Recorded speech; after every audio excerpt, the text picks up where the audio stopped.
Cricket سے جڑی تمام خبریں دیکھنے کے لیے سبسکرائب کیجئے BA آفیشیل چینل کو اور دبائیں بیل کے بٹن کو ہماری لیٹسٹ ویڈیو سب سے پہلے دیکھیں۔ پاکستان سپر لیگ کے پہلے 2 ایڈیشن میں کوئٹہ گلیڈیٹر کی نمائندگی کرنے والے پاکستانی اوپنر احمد شہزاد کی فرنچائز چھوڑنے کی غیر مصدقہ اطلاعات سوشل میڈیا پر جاری ہے۔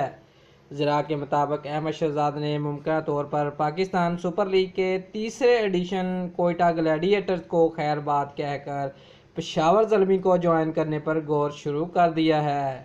تاہم اس حوالے سے ابھی تک احمد شہزاد یا پشاور زلمی کی جانب سے کوئی موقف سامنے نہیں آ سکا۔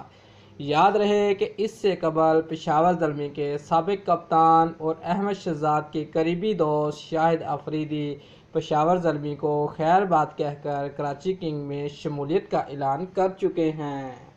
دوستو، اگر آپ کو ہماری ویڈیو پسند آئی ہے تو ہمارے چینل کو لائک اور شیئر لازمی کریں اور سبسکرائب کرنا مت بھولیے۔ شکریہ۔